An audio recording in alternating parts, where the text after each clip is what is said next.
सो इसको हम पीटीबी की बुक में से देख सकते हैं कि alkenes when mixed with oxygen are air and passed over a silver oxide catalyst at high temperature and pressure add an atom of oxygen to form epoxides।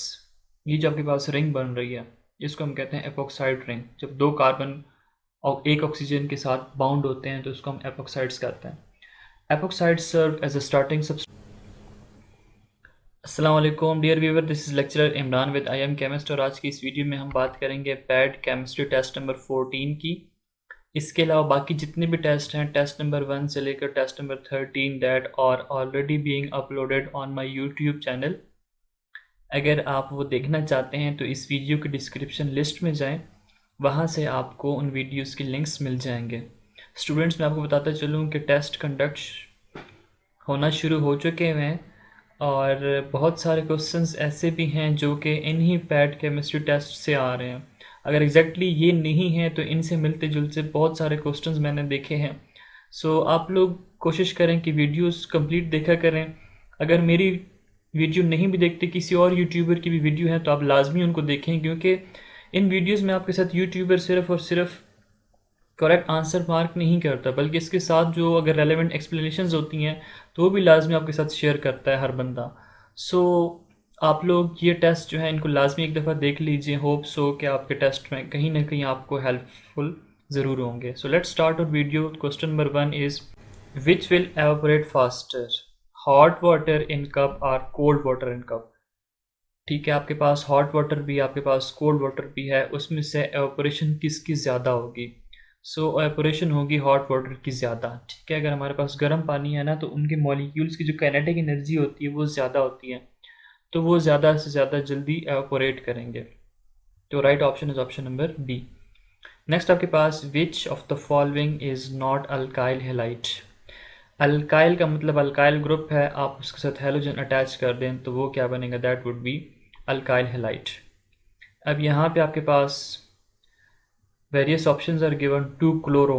Chloro का मतलब है, इसका मतलब है कि यहाँ पे क्लोरीन अटैच्ड है, हेलोजन है। हेलोजन्स क्या होते हैं? फ्लोरीन, क्लोरीन, ब्रोमीन और आयोडीन। ग्रुप 7th ए के जो मेंबर्स हैं इनको हम कहते हैं halogens because they are salt formers. अब सेकेंड ऑप्शन में भी क्लोरो मौजूद है, फोर्थ में भी क्लोरो मौजूद है। ऑप्शन नंबर सी के अंदर लिखा है टू ब्यूटीन, यहाँ पे कोई हेलोजन एटम अटैच नहीं है। सो यही हमारा ऑप्शन है right, option number C. This is not alkyl halide, this is another class of organic compound which is known as alkene. Precipitation of weaker electrolyte follows। हमारे पास एक इलेक्ट्रोलाइट है week, ठीक है, उसकी प्रेसिपिटेट्स बनाने हैं तो उसके लिए कौन सा लॉ है जो उसको फॉलो करता है, कौन सा प्रिंसिपल है? So that is Le Chatelier's principle. ठीक है, ये कौन सा प्रिंसिपल होता है?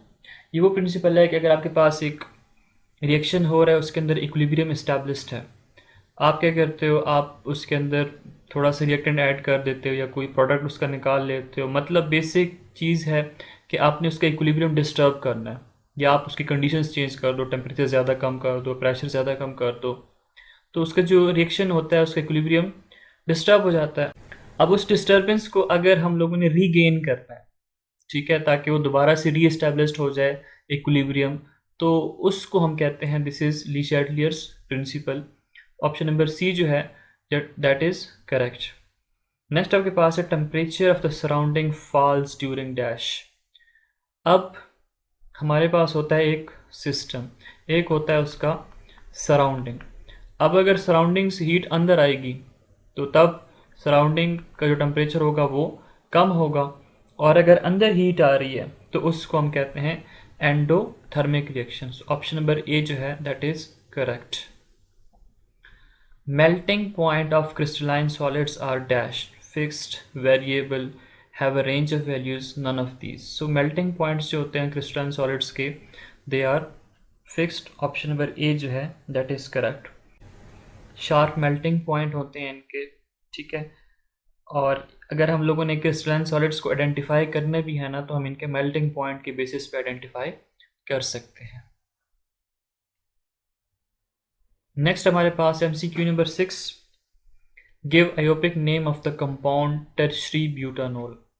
टर्शरी का मतलब है कि आपके पास होगा कार्बन, उसको डायरेक्टली आपने अटैच कर देना है 3 अदर कार्बन के साथ, तो ये हमारे पास टर्शरी कार्बन बन जाएगा।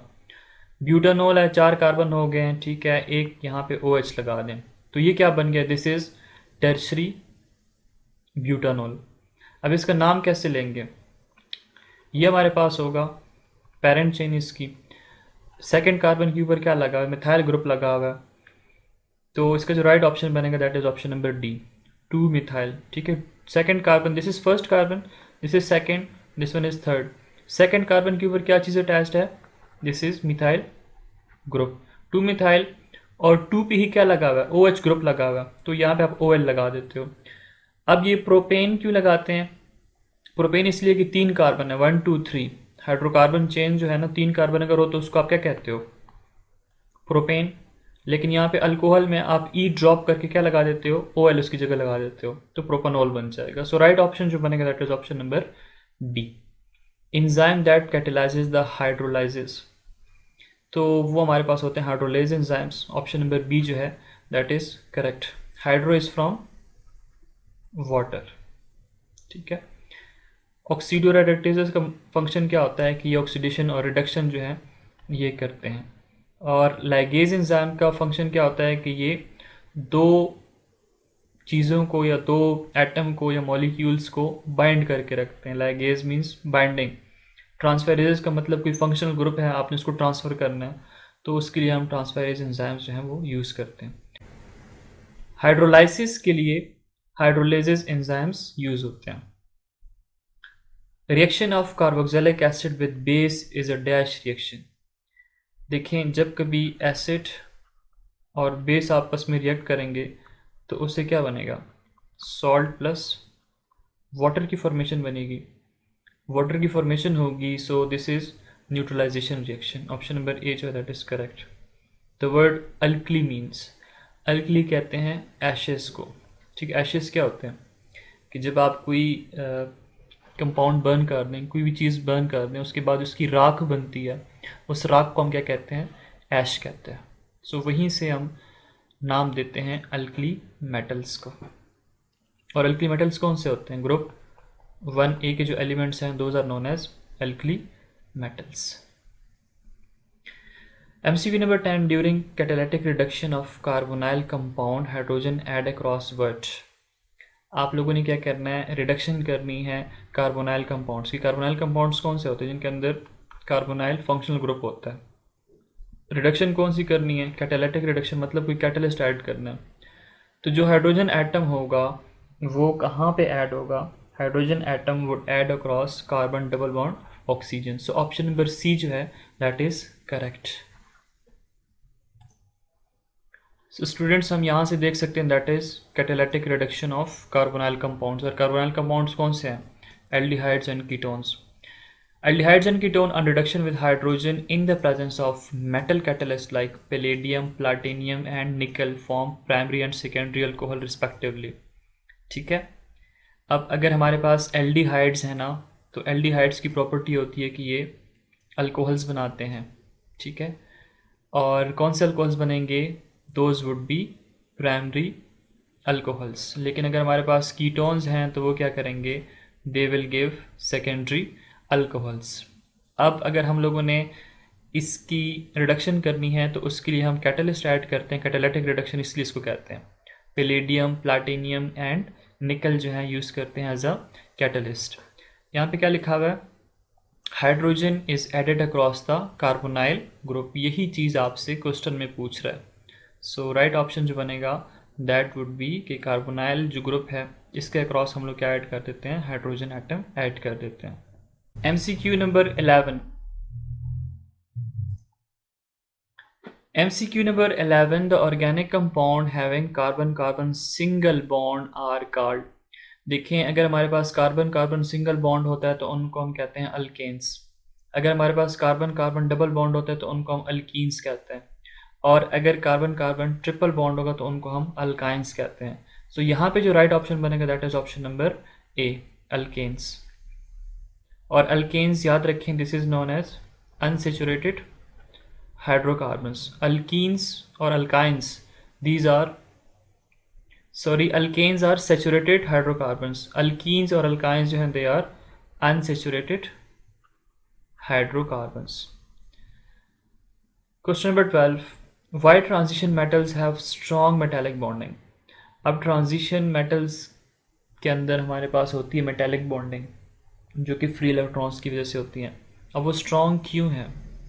उसके स्ट्रॉन्ग होने की वजह ये है कि both S and D electrons take part in bonding. Option number D जो है दैट इज़ करेक्ट, कि वैलेंस के जो S इलेक्ट्रॉन्स हैं और D इलेक्ट्रॉन्स, D ऑर्बिटल के इलेक्ट्रॉन्स, ये दोनों बॉन्डिंग में हिस्सा लेते हैं। उसकी वजह से जो मेटेलिक बॉन्डिंग होती है वो बहुत ज़्यादा स्ट्रॉन्ग होती है ट्रांजिशन एलिमेंट्स के अंदर। ट्रांजिशन एलिमेंट्स कौन से होते हैं? डी एंड एफ ब्लॉक के जो एलिमेंट्स हैं उनको हम ट्रांजिशन एलिमेंट्स कहते हैं। डी ब्लॉक जो है इसको हम कहते हैं आउटर ट्रांजिशन एलिमेंट, एफ को हम कहते हैं inner transition elements. MCQ number 13 में कह रहा है the equation EN is equal to -2.17 multiply by 10⁻⁻18 multiplied by 1 by n square joule gives the energy associated with electrons in nth orbit of hydrogen atom। आप लोगों ने Bohr atomic model पढ़ा होगा, उसने डेरिवेशन की थी रेडियस की, फिर एनर्जी की। तो ये जो आपके पास इक्वेशन है दिस इज फॉर एनर्जी। अब इसमें आपसे पूछ रहा है कि 2.17 के साथ नेगेटिव साइन जो लगा उसका मतलब क्या है? It's negative sign shows that electron is what. तो इसका जो राइट ऑप्शन बनेगा that is option number B, bound by nucleus. कि जो इलेक्ट्रॉन है ना उसको बाउंड करके कौन रखता है? न्यूक्लियस रखता है शेल्स के अंदर। तो इसका जो राइट ऑप्शन बी है। और याद रखें कि ये क्वेश्चन जो है ये आपके पास आया है बोहर मॉडल में से ही, जहाँ पे एनर्जी की कैलकुलेशंस आप लोग करते हो फर्स्ट ईयर की केमिस्ट्री में, एटॉमिक स्ट्रक्चर के चैप्टर में। सो ये आपके पास इक्वेशन है, ठीक है, जो गिवन है।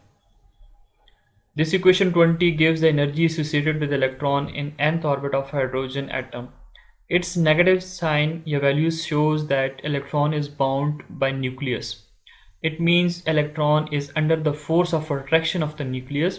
Actually, the electron has been brought from infinity to distance r from the nucleus. So देखें आपके पास right option नंबर B बनेगा। MCQ number 14. Which of the following reaction is used in the preparation of vegetable ghee from oil? अब vegetable घी की formation आप लोगों ने करनी है ऑयल से, तो उसके लिए जो प्रोसेस यूज़ होता है केमिस्ट्री में that is known as hydrogenation. So option number C जो है दैट इज़ करेक्ट। यहाँ से आप देख सकते हैं hydrogenation of alkenes or alkynes in the presence of nickel at 200 to 300 degree centigrade yields or produce alkanes. ठीक है, अगर आपके पास अल्कीन्स हैं या अल्काइंस हैं, आप उनके अंदर हाइड्रोजन ऐड करते हो in the presence of nickel as a catalyst, तो किस चीज़ की प्रोडक्शन होती है? अल्केन्स बनते हैं, मतलब सिंगल बॉन्ड्स की फॉर्मेशन होगी।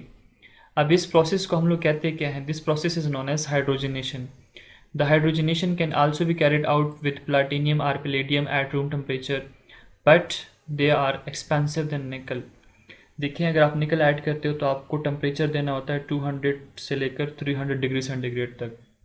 लेकिन अगर आप निकल यूज़ नहीं करते, आप प्लैटिनियम और पैलेडियम यूज़ करना चाहते हैं, तो आप इस रिएक्शन को रूम टेम्परेचर के ऊपर भी कर सकते हो। लेकिन प्लैटिनियम और पैलेडियम जो है दे आर क्वाइट एक्सपेंसिव, महंगे बहुत होते हैं। निकल जो है that is cheap. Method is of industrial importance. Production of vegetable ghee by catalytic hydrogenation of vegetable oil is an example of application of this method on industrial scale। ठीक है, अगर आप लोगों ने वेजिटेबल घी की फॉर्मेशन करनी है, ठीक है, तो हमारे पास ये प्रोसेस जो है हम यूज़ करते हैं इंडस्ट्रीज़ के अंदर। MCQ number 15, the value of ionization energy of magnesium required to form magnesium ion. आपके पास मैग्नीशियम है, आपने मैग्नीशियम आयन की फॉर्मेशन करनी है, तो उसके लिए जो एनर्जी रिक्वायर्ड होती है दैट इज़ 738 किलो जूल पर मोल। नेक्स्ट आपके पास the properties of gases, liquid and solids can be understood by KMT, kinetic molecular theory. आप लोगों ने गैसेस के अंदर भी इसको पढ़ा हुआ है, आप लोगों ने लिक्विड्स में पढ़ा हुआ है, आप लोगों ने सॉलिड्स में पढ़ा हुआ है। इसका राइट ऑप्शन बनेगा that is option number C. Next आपके पास MCQ है MCQ number 17, carbonates of sodium are stable but carbonates of lithium are less stable because. अब इसकी क्या रीज़न हो सकती है? सो इसकी रीज़न जो है हम फेडरल बोर्ड की बुक में से देख सकते हैं कि कार्बोनेट्स ऑफ, इसकी जो रीज़न है वो हम फेडरल बोर्ड की बुक में से देख सकते हैं। Carbonates and bicarbonates are highly stable to heat with increase of electropositive character from lithium to caesium the stability of the salt increases. इसका मतलब है कि जब हम लिथियम से मूव करते हैं टुवर्ड सीजियम, ठीक है, डाउन द ग्रुप जब मूव करते हैं तो स्टेबिलिटी इंक्रीज हो रही होती है, वजह कि इलेक्ट्रोपॉजिटिव कैरेक्टर इंक्रीज होता है। तो इसका मतलब है कि लिथियम का जो इलेक्ट्रोपॉजिटिव कैरेक्टर है वो लेस है एज कम्पेयर टू सोडियम। तो यही इसकी रीज़न है। सो इसमें जो राइट ऑप्शन बनेगा वो ऑप्शन नंबर बी बनेगा। ऑप्शन नंबर बी को हम यहाँ पे टिक कर लेते हैं। नेक्स्ट आपके पास which of the following is called as refined form of mineral salt? Mineral oil. So इसके जो राइट ऑप्शन बनेगा दैट इज पेट्रोलियम। ये रिफाइंड फॉर्म, रिफाइंड का मतलब है कि जब आप प्योरीफाई कर लें किसी भी सब्सटेंस को। नेक्स्ट आपके पास transition element are located between what? Transition elements कहाँ पे लोकेट होते हैं? They are located in between S and P block elements. So option number D जो है दैट इज करेक्ट। देखें जनरल हम यहाँ पे पीरियोडिक टेबल का स्ट्रक्चर ड्रॉ कर लेते हैं, ठीक है। यहाँ पे अगर हाइड्रोजन है, ये इस तरह की शेप होती है पीरियोडिक टेबल की, ठीक है। यहाँ पे हीलियम हो जाएगा ये इस तरह, और यहाँ पे हमारे पास दो इस तरह लेंथिनाइड और एक्टिनाइड्स पड़े होते हैं। तो ये जो एलिमेंट्स हैं these R D block elements, ये एफ ब्लॉक एलिमेंट्स होते हैं, ये दो एस ब्लॉक एलिमेंट होते हैं और ये पी ब्लॉक एलिमेंट्स हैं। तो डी ब्लॉक या ट्रांजिशन एलिमेंट्स कहाँ पे होते हैं? In between S and P block element. तो ऑप्शन नंबर डी जो है that is correct. Scandium is mostly exist in which of the following oxidation state? Scandium का एटॉमिक नंबर होता है 21। सो मोस्टली ये एग्जिस्ट करता है in the form of scandium plus 3 state. So option number C जो है that is correct. The rate expression have a negative sign for what? अगर हमारे पास एक रिएक्टेंट है वो कन्वर्ट हो रहा है प्रोडक्ट में, तो हम उसके साथ क्या लगाते हैं? नेगेटिव साइन लगाते हैं। क्यों? क्योंकि उसकी कंसंट्रेशन कम हो रही है। तो अगर एक चीज़ कम हो रही है तो हम उसको कहेंगे कि this is disappearance. Option number A जो है दैट इज करेक्ट। आप लोगों ने इक्वेशन पढ़ी होगी कि जब हम रेट के बारे में पढ़ते हैं तो हम लिखते हैं कि rate is equal to minus D of X divide by D T. इसका मतलब है कि रिएक्टेंट जो है टाइम के साथ वो क्या हो रहे हैं? डिक्रीज हो रहे हैं, और रिएक्टेंट कन्वर्ट किधर हो रहे हैं? प्रोडक्ट्स में। लेकिन प्रोडक्ट्स के साथ हम लोग क्या लगाते हैं? Plus D x divide by D T लगाते हैं, क्योंकि प्रोडक्ट की फॉर्मेशन हो रही होती है। नेक्स्ट MCQ नंबर 22, प्रोटीन्स क्या है? Proteins the next MCQ number 22, proteins क्या चीज़ हैं? Protein is a polymer of what amino acids? एक होते हैं मोनोमर, एक होते हैं पॉलीमर्स। मोनोमर्स क्या है? जब स्मॉल यूनिट्स कंबाइन होती हैं और लार्ज मॉलिक्यूल्स की फॉर्मेशन करते हैं तो उनको हम कहते हैं पॉलीमर्स। जैसे छोटी छोटी ईंटें होती हैं, ये कंबाइन होकर क्या बनाती हैं? बड़ी दीवारें खड़ी हो जाती हैं इनसे। तो ईंटें जो हैं these are the monomers, amino acids का काम करती हैं। और जो बड़ी दीवार है that is just like a protein, वो एक पॉलीमर है। सो ऑप्शन नंबर बी जो है that is correct. Next, when an electron changes its orbit from outer to inner level, अब बाहर से अंदर आ रहा है तो एनर्जी वहाँ पे क्या होगी? रिलीज होगी। ये तो आप लोगों ने बोर एटॉमिक थ्योरी पढ़ी होगी। अगर आपके पास एक इलेक्ट्रॉन है लो एनर्जी पे पड़ा हुआ है, ठीक है, आप उसको एनर्जी देते हो तो इस वक्त एनर्जी क्या होगी? एब्जॉर्ब होगी। एब्जॉर्ब करने के बाद ये मूव करेगा किधर? हाई एनर्जी स्टेट पे। इसको E1 स्टेट करते हैं, लो एनर्जी स्टेट E2 ये E2 स्टेट पे, that is high energy state. अब यहाँ पे अनस्टेबल है, इसने मूव करना है वापस। तो जब वापस मूव करता है तो जो एनर्जी एब्जॉर्ब होती है उतनी एनर्जी यहाँ से रिलीज़ हो जाती है। तो वही चीज़ आपसे पूछ रहा है कि अगर वो आउटर से इनर की तरफ आ रहा है तो उस वक्त एनर्जी क्या होगी? एनर्जी रिलीज होगी। सो ऑप्शन नंबर सी जो है that is correct. On earth plasma occur in few limited places like auroras, bolts, flames. So इसका जो राइट ऑप्शन बनेगा that is all of this. इन सब में क्या है? प्लाज्मा जो है एग्जिस्ट करता है। Next, which of the following group is present in carboxylic acid? Carboxylic acids के अंदर ये वाला ग्रुप होता है, ठीक है। तो इसको हम कहते हैं carboxyl group. So option number A जो है that is correct. The reactivity of alkenes is due to the presence of what? Alkenes क्या होते हैं? जब कार्बन कार्बन डबल बॉन्ड होंगे तो उन कंपाउंड्स को क्या कहते हो? अल्कीन्स। अब इसकी जो रिएक्टिविटी होती है उसकी वजह यह है कि इसके अंदर एक तो होता है सिग्मा बॉन्ड, एक होता है इसके अंदर पाई बॉन्ड। तो यही पाई बॉन्ड इसकी रिएक्टिविटी की रीज़न है। सो इसका राइट ऑप्शन बनेगा that is option number C, 1 pi bond. Next आपके पास MCQ है, ethene react with oxygen in the presence of silver oxide to produce dash. आपने ईथीन का रिएक्शन कराना है ऑक्सीजन में के साथ in the presence of silver oxide. तो जब आप ये रिएक्शन करवाते हो तो इससे आपके पास फॉर्मेशन जो होगी that would be formation of both A and B. Ethylene epoxides की फॉर्मेशन भी होती है और इथाइलिन ऑक्साइड जो है इसकी भी फॉर्मेशन होती है। सो इसको हम PTB की बुक में से देख सकते हैं कि alkenes when mixed with oxygen are air and passed over a silver oxide catalyst at high temperature and pressure add an atom of oxygen to form epoxides।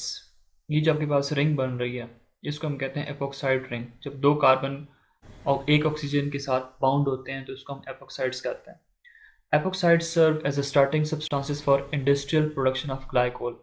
अगर ग्लाइकोल की सिंथेसिस करनी, ग्लाइकोल्स क्या होते हैं कि जब आपके पास दो कार्बन है, यहाँ पे एक OH लगा दे, यहाँ पे भी एक OH लगा दे, तो उसको आप ग्लाइकोल्स कहते हो।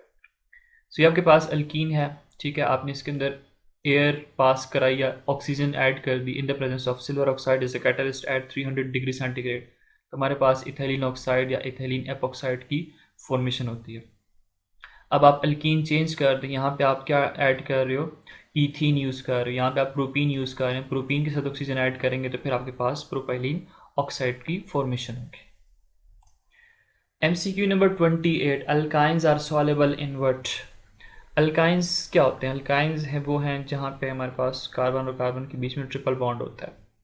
अब याद रखें कि अल्काइंस जो हैं they are non polar in nature. अगर ये नॉन पोलर हैं तो ये हमारे पास डिज़ोल्व होंगे किधर? नॉन पोलर मॉलिक्यूल के अंदर ही, ठीक है। यहाँ पे ऑप्शन नंबर बी जो है इसके अंदर बेंजीन गिवन है, ये हमारे पास नॉन पोलर है तो हम इसको N.P लिख देते हैं। Toluene again this is organic compound, this is non polar. Water जो है, वाटर हमारे पास होता है पोलर क्योंकि इसके अंदर ऑक्सीजन और हाइड्रोजन है, उन दोनों में इलेक्ट्रोनेगेटिविटी का डिफरेंस होता है। तो उस वजह से हमारे पास इसमें क्या बन जाते हैं? पार्शियल नेगेटिव और पार्शियल पॉजिटिव पोल्स की फॉर्मेशन हो जाती है। तो इसका मतलब है कि जो अल्काइंस है अगर ये खुद नॉन पोलर है तो ये बेंजीन के अंदर भी सॉल्युबल हो सकता है, ये टोल्वीन के अंदर भी सॉल्युबल हो सकता है क्योंकि ये दोनों भी नॉन पोलर है। आप लोगों ने एक प्रिंसिपल पढ़ा हुआ है, लाइक डिसॉल्व्स लाइक। सो इसका मतलब है कि राइट ऑप्शन जो बनेगा that is option number D, both B and C. MCQ number 29, empirical formula of glucose C6H12O6 is same as what? देखें C6H12O6 दिस इज ग्लूकोज। हमने इसका सिंपलेस्ट फार्मूला देखें, एम्पेरिकल फार्मूला आप लोग क्लास 9 से पढ़ते आ रहे हो कि सिंपलेस्ट फार्मूला जो होता है मॉलिक्यूल का उसको हम क्या कहते हैं? Empirical formula. अगर हम इसका रेशो लेते हैं सिंपलेस्ट तो क्या बनेगा? CH2 and O, ठीक है। इन सब को आप 6 पे डिवाइड कर दे तो आपके पास ये आंसर आ जाएगा C1H2 और O। फॉर्मल्डिहाइड का क्या फार्मूला होता है? H C double bond H। यहाँ पे कितने हाइड्रोजन हैं? 2 हाइड्रोजन है, एक कार्बन है और एक ऑक्सीजन है। यहाँ पे भी 2 हाइड्रोजन, एक ऑक्सीजन और एक कार्बन। तो इसका मतलब है ऑप्शन नंबर बी जो है दैट इज करेक्ट। एसिटल्डिहाइड में क्या होता है? CH3 C double bond O और ये H होता है। इसी तरह आपके पास इथेनॉल है, इथेनॉल में आपके पास होता है CH3 CH2 and then OH। Acetone में क्या होता है? CH3 C double bond O and then CH3। So right option बनेगा ऑप्शन नंबर बी, फॉर्मल्डिहाइड। और अगर आप ग्लूकोज का एम्पेरिकल फार्मूला लेते हो तो वो क्या होंगे? सेम होंगे। नेक्स्ट हमारे पास है, for reaction that can takes place through more than one ways the enthalpy of that reaction is what? अगर आपके पास एक रिएक्शन है वो प्रोसीड हो रहा है, ठीक है, आप एक से ज़्यादा तरीके से उसको करते हैं, तो एंथैल्पी उस रिएक्शन की क्या होगी? एंथैल्पी तो हमारे पास सेम होगी, चाहे आप इसको जिस रूट के साथ भी लेकर जाएंगे। सो ऑप्शन नंबर ए जो है यहाँ पे करेक्ट है। आप लोगों ने हिस लॉ पढ़ा होगा, ठीक है? वो क्या कहता है, अगर आपके पास एक रिएक्शन है, वो एक स्टेप में जा रहा है या वो मल्टीपल स्टेप्स में मूव कर रहा है, उसकी जो एंथैल्पी की वैल्यू होगी that would be same. Option number A correct होगा। The name protein is derived from Greek word proteios meaning prime importance. Option number D जो है that is correct. In Haber process volume percentage of ammonia in equilibrium mixture is. अब volume कितना होगा उसका, that would be 35%। So option number C जो है that is correct. Haber process में क्या होता है, हैबर प्रोसेस में हम हाइड्रोजन को ट्रीट करते हैं नाइट्रोजन के साथ, in the presence of catalyst हम आयरन भी ऐड करते हैं, और तकरीबन 450 तक टेम्परेचर, हाई टेम्परेचर होता है, उससे हमारे पास क्या बनता है, एमोनिया की फॉर्मेशन। अच्छा, यहाँ पे हम लोग प्रेशर भी यूज़ करते हैं। अब I don't exactly remember that pressure, आप लोग इसको देख सकते हैं, ठीक है, अपनी बुक में से कि इसके लिए कितना एटमॉस्फेरिक प्रेशर रिक्वायर्ड होता है। नेक्स्ट हमारे पास है carboxylic acid having long aliphatic chain are called as what. अब कार्बोक्सिलिक एसिड्स कौन से होते हैं, जो हमारे पास अगर ये ग्रुप है तो उसको हम कार्बोक्सिलिक एसिड कहेंगे। अगर इसके साथ एक लॉन्ग अल्काइल ग्रुप्स हो, ठीक है, लॉन्ग चेन होगी ना, तो उसको हम कहते हैं that would be fatty acids. Option number C जो है दैट इज करेक्ट। आपके पास एक क्वेश्चन आता है, उसमें से आपको वेरियस फैटी एसिड्स गिवन होते हैं, आपसे पूछते हैं कौन सा इसमें से नहीं है, सिंपल दिया होता है एसिटिक एसिड। तो अगर आप एसिटिक एसिड को देखें तो इसमें सिर्फ एक अल्काइल ग्रुप है, लंबी चौड़ी चेन नहीं है, तो this is not fatty acid although it contain carboxylic acid group. Quantum numbers are set of numerical values which give solution to the equation. अब क्वांटम नंबर के बारे में किसने बताया था, श्रोडिंगर वेव इक्वेशन आप लोगों ने पढ़ी नहीं होगी अगर आप एफएससी की स्टूडेंट हैं, लेकिन फेडरल बोर्ड की बुक में सिर्फ इसका टच है, इसका नाम गिवन है। सो ऑप्शन नंबर सी जो है दैट इज करेक्ट। अगर आप लोगों ने इलेक्ट्रॉन के बारे में जानना है कि वो कौन से शेल, कौन से सब शेल के अंदर होगा, कौन से ऑर्बिटल के अंदर होगा, तो उसके लिए आप 4 क्वांटम नंबर जो है वो पढ़ते हो। वो किसने दिए थे, श्रोडिंगर वेव इक्वेशन जो थी उसकी वजह से हम 4 क्वांटम नंबर पढ़ते हैं। और क्वांटम नंबर कौन कौन से, एक हमारे पास है प्रिंसिपल क्वांटम नंबर, दूसरा एजीमुथल क्वांटम नंबर है, तीसरा स्पिन क्वांटम नंबर है, और फोर्थ जो है वो मैग्नेटिक क्वांटम नंबर है।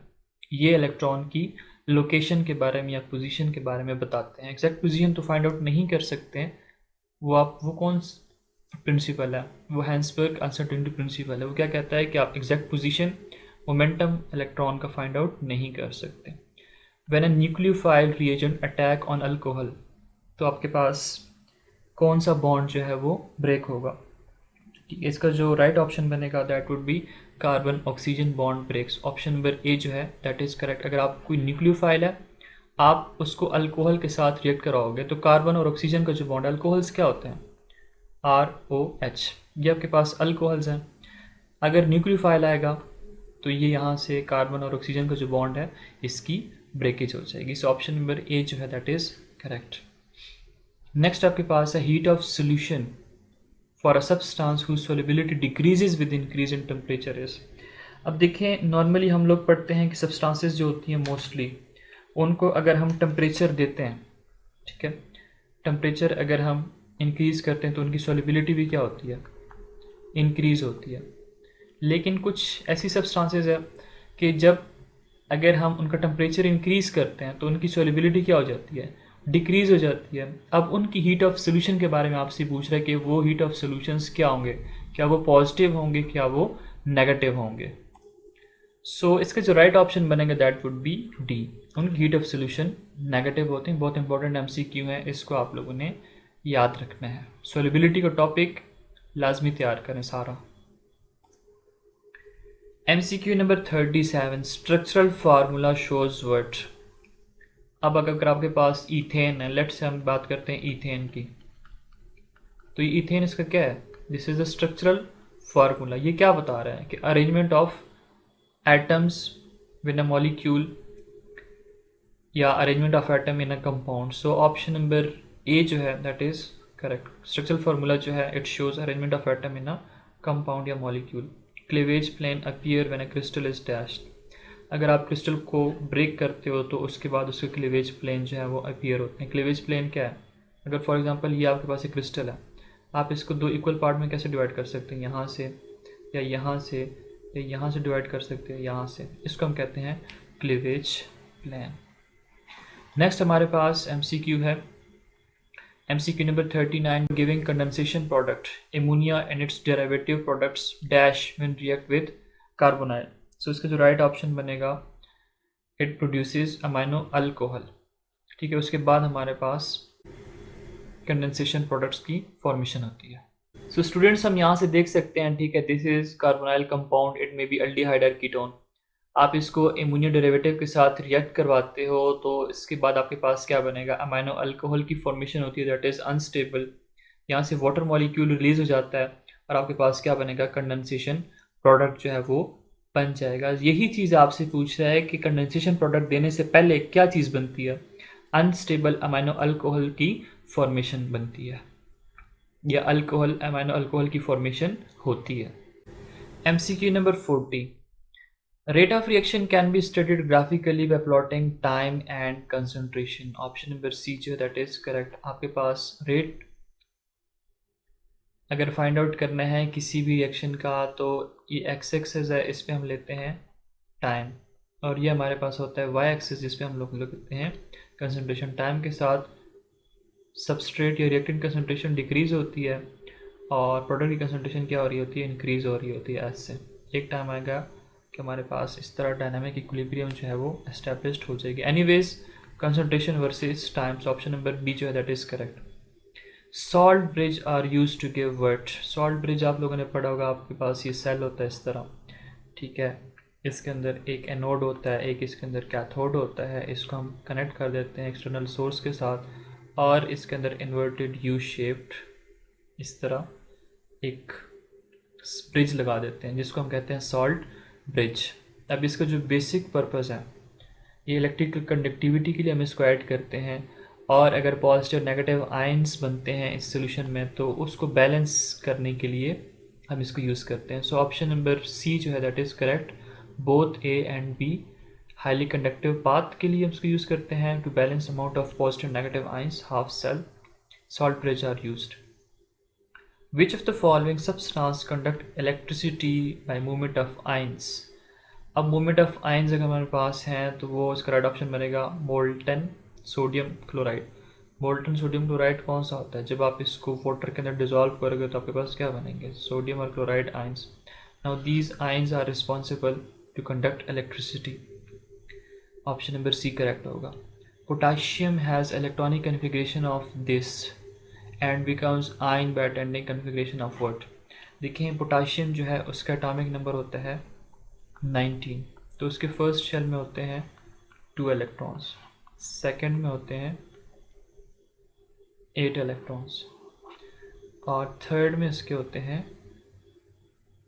8 इलेक्ट्रॉन 1 2 3 4 5 6 7 और 8, और जो फोर्थ और वैलेंस शेल होता है उसके अंदर 1 इलेक्ट्रॉन होता है। अब हमारे पास है पोटाशियम, हमने इसको बनाना है पोटाशियम पॉजिटिव 1, 1 इलेक्ट्रॉन इसका रिमूव करना है। तो 1 इलेक्ट्रॉन कहाँ से रिमूव करेंगे? बैलेंस शेल का इलेक्ट्रॉन रिमूव करेंगे क्योंकि इसकी वजह से अनस्टेबल है। अगर ये शेल यहाँ से रिमूव हो जाए, ख़त्म हो जाए, तो अंदर के कितने इलेक्ट्रॉन्स रह जाएंगे? 8 इलेक्ट्रॉन रह जाएंगे। तो कन्फिग्रेशन क्या होगी? फर्स्ट शेल के अंदर 2 होंगे, सेकंड में 8 होंगे और थर्ड के अंदर भी 8 ही रह जाएंगे। सो ऑप्शन नंबर बी जो है that is correct. Question number 44, which one of the following is strong acid? इसमें स्ट्रॉन्ग एसिड जो है that is hydrogen iodide HI। यहाँ पे इससे मिस्टेक हुई है मेरे ख्याल में, ये HCl इसने लिखना था लेकिन HI लिख दिया है। तो HI जो है ना hydrogen iodide that is strongest acid among all these. सबसे वीकेस्ट जो होता है that is hydrogen fluoride. Which one of the following alkali metals form only normal oxide when it react with oxygen? अब हमारे पास जो लिथियम है ना ये बनाता है नॉर्मल ऑक्साइड्स, बाकी जो है कुछ पर ऑक्साइड्स बनाते हैं, कुछ सुपर ऑक्साइड्स की फॉर्मेशन करते हैं। सो यहाँ से हम फेडरल बोर्ड की बुक में से देख सकते हैं lithium when burn in oxygen gives mainly lithium monoxide या नॉर्मल ऑक्साइड इसको कहते हैं, दिस इज नॉर्मल ऑक्साइड। लेकिन इसके अलावा sodium when burn in oxygen form sodium peroxide, other alkali metal react with oxygen to form super oxide. MCQ number 46 KP is equal to KC RT delta N. अब ये relationship है KP और KC की, इसमें आपसे T के बारे में पूछ रहा है। सो T क्या, this is temperature. So option number A जो है दैट इज करेक्ट।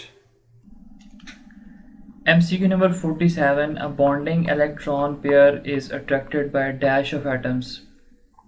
देखें हम सिंपलेस्ट एक एग्जांपल पढ़ लेते हैं वाटर की। तो वाटर हमारे पास इसका स्ट्रक्चर इस तरह होता है, यहाँ पे ऑक्सीजन के ऊपर होते हैं दो लॉन पेयर ऑफ इलेक्ट्रॉन्स, ठीक है। जो नॉन बॉन्डिंग इलेक्ट्रॉन्स होते हैं ना, उनको हम क्या कहते हैं, लॉन पेयर्स। लेकिन जिसकी वजह से ये कोवेलेंट बॉन्ड की फॉर्मेशन हो रही है, इनको हम कहते हैं बॉन्डिंग पेयर ऑफ इलेक्ट्रॉन, या इनको हम बॉन्ड पेयर भी कहते हैं। अगर आप बॉन्ड पेयर की बात करते हैं तो बॉन्ड पेयर को यहाँ पे ऑक्सीजन की न्यूक्लियस ने भी अट्रैक्ट किया होता है, हाइड्रोजन के न्यूक्लियस ने भी इसको अट्रैक्ट किया होता है। सो इसमें जो राइट ऑप्शन बनेगा दैट मीन्स कि both nuclear of atom attract the bonding pair of electrons. Next हमारे पास in electrolysis of sodium nitrate, nitrate ions are not discharge but hydrogen ions are discharge. Option number B जो है that is correct. आपको मैं PTB की book में से एक दफ़ा दिखा देता हूँ, बाकी जो एक्सप्लेनेशन है वो आप लोग फिर पीटीबी की बुक में से खुद ही देख लीजिएगा, ठीक है। सो स्टूडेंट ये आपके पास पीटीबी की बुक है, ठीक है, page number 17 aqueous solution of sodium nitrate, sodium and so on. ये आप लोग यहाँ से प्लीज़ खुद सारा कुछ पढ़ लीजिएगा। जो एंड भी जो चीज़ मैं आपको बताने लगा हूँ that is subsequently hydrogen atom combine rapidly to form hydrogen molecule at cathode. So hydrogen gas evolves at cathode. So option number B जो है दैट इज करेक्ट। नेक्स्ट हमारे पास है the identical number of layers in cubic and hexagonal closest packing is. Option number B. First two layers जो होती हैं they are identical, they are same in cubic and hexagonal closest packing. सो यहाँ से आप packing जो है वो देख सकते हैं, ठीक है। ये आपके पास क्यूबिक क्लोज पैकिंग है, ये आपके पास हेक्सागोनल क्लोज्ड पैकिंग है। तो ये ए और बी को देखें, यहाँ पे ए और बी को देखें तो दोनों क्या है, आइडेंटिकल है, सेम है। MCQ number 50 dehydrogenase is an example of which class of enzyme. Dehydrogenase जो है it belongs to oxidoreductase enzymes, ठीक है, जिनकी प्रॉपर्टी होती है कि ऑक्सीडेशन और रिडक्शन कर सकते हैं। बाकी लाइगेज, हाइड्रोलेज और ट्रांसफेरेज एंजाइम का ऑलरेडी मैं आपको बता चुका हूँ। MCQ number 51 when OH bond breaks in alcohol is the order of reactivity। अब यहाँ पे ऑर्डर आपने बताना है। अगर जब OH बॉन्ड ब्रेक होगा, अल्कोहल्स में OH बॉन्ड अगर ब्रेक होता है तब भी रिएक्टिविटी शो करता है, अगर कार्बन ऑक्सीजन बॉन्ड ब्रेक होता है तब भी रिएक्टिविटी शो करता है। लेकिन यहाँ पे हमसे क्या पूछ रहा है, OH बॉन्ड की ब्रेकेज के बारे में। अगर ये बॉन्ड ब्रेक होता है तो रिएक्टिविटी ऑर्डर जो होता है सबसे ज़्यादा रिएक्टिव मिथाइल अल्कोहल्स होते हैं, फिर प्राइमरी अल्कोहल्स होते हैं, then secondary and then tertiary alcohol. तो ऑप्शन नंबर बी जो है दैट इज करेक्ट। नेक्स्ट आपके पास a double bond consist of what. आपके पास कार्बन और कार्बन के बीच में लेट से एक डबल बॉन्ड है। अब डबल बॉन्ड में होता है क्या है, एक जो फर्स्ट बॉन्ड बनता है दैट इज सिग्मा बॉन्ड जो कि लीनियर ओवरलैप से बनता है। जो सेकेंड बॉन्ड बनता है दैट इज पाई बॉन्ड, जिसको हम कहते हैं कि ये बनता है साइडवेज ओवरलैप से। तो अगर डबल बॉन्ड है तो उसके अंदर एक सिग्मा होगा और एक पाई बॉन्ड होगा। सो ऑप्शन नंबर ए जो है that is correct. Line spectrum of sodium contain dash coloured line separated by definite distance. अब सोडियम जो है उसके अंदर दो येलो लाइंस होती हैं उसके लाइन स्पेक्ट्रम में, ठीक है। तो ऑप्शन नंबर बी जो है that is correct. As hydrolysis of ester proceed, more and more acid is formed giving। अब देखें आप कर क्या रहे हो, आपने ईस्टर्स जो हैं उनको कन्वर्ट करना है किस चीज़ के अंदर, कार्बोक्सिलिक एसिड्स के अंदर। अब जैसे ही टाइम पास होता है, मतलब टाइम गुजर रहा होता है, तो ईस्टर्स की कंसंट्रेशन कम होती है और एसिड की कंसंट्रेशन क्या होती है, ज़्यादा होती है। अगर कंसंट्रेशन एसिड की ज़्यादा हो रही है तो इसका मतलब है कि जो कर्व बनेगी that would B rising curve. Option number A जो है that is correct. In case of Easter curve नीचे आएगी, ईस्टर कम हो रहे हैं तो उसकी कर्व नीचे आएगी, लेकिन कार्बोक्सिलिक एसिड्स बन रहे हैं तो उसकी प्रोडक्शन हो रही है तो उसकी कर्व जो होगी उसको हम कहेंगे rising curve. MCQ number 56, in case of oxidation of symmetrical ketone, which of the following products are formed? जब हम कीटोन्स की ऑक्सीडेशन करते हैं, मतलब ऑक्सीडाइजिंग एजेंट अगर हम इसके अंदर ऐड करते हैं तो हमारे पास बनते हैं कार्बोक्सिलिक एसिड्स। और कार्बोक्सिलिक एसिड्स कौन से होंगे? That would be of same type of carboxylic acids. Option number C जो है दैट इज करेक्ट।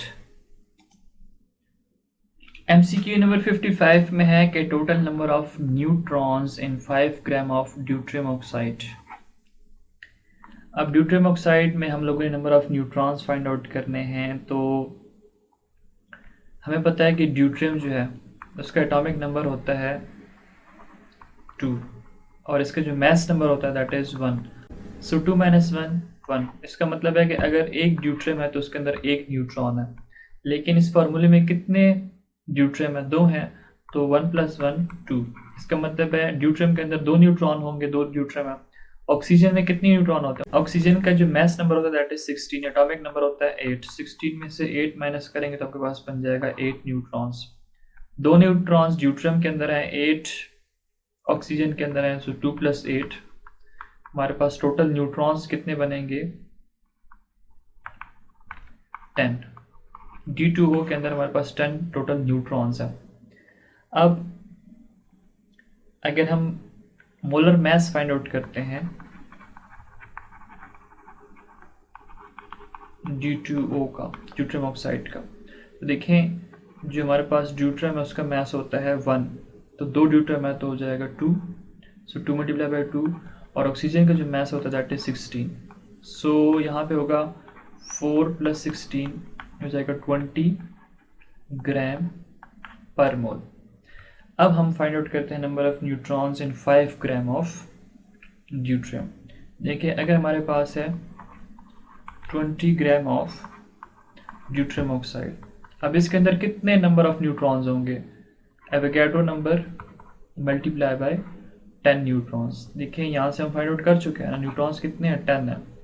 लेकिन अगर हमारे पास 5 ग्राम ड्यूट्रियम ऑक्साइड होगा तो उसके अंदर कितने न्यूट्रॉन्स होंगे? That would B x। इस इक्वेशन को क्रॉस मल्टीप्लाई कर दें, ये x मल्टीप्लाई हो जाएगा 20 के साथ, यहाँ पे ये 5 मल्टीप्लाई हो जाएगा एवोगाड्रो नंबर और 10 के साथ, ये यहाँ पे मल्टीप्लाई में है 20, उधर जाके क्या हो जाएगा? डिवाइड हो जाएगा। सो ये 10 और ये आपके पास हो जाएगा 2। 5 को 2 पे डिवाइड करें तो आपके पास क्या आंसर आएगा? 2.5, और ये एवोगाड्रो नंबर यहाँ पे इसके साथ मल्टीप्लाई करते हैं, सो ये हो जाएंगे नंबर ऑफ न्यूट्रॉन। सो अगर हम देखें सो ऑप्शन नंबर सी जो है that is correct. So dear student, ये तो था आपके पास PMC pad chemistry test number 14। I hope so आपको वीडियो अच्छी लगी होगी और this video would be quite helpful for you. अगर आपको वीडियो अच्छी लगती है तो प्लीज़ इसको अपने फ्रेंड्स कोलीग्स के साथ शेयर ज़रूर कीजिए। Thanks for watching, stay connected with IM chemist.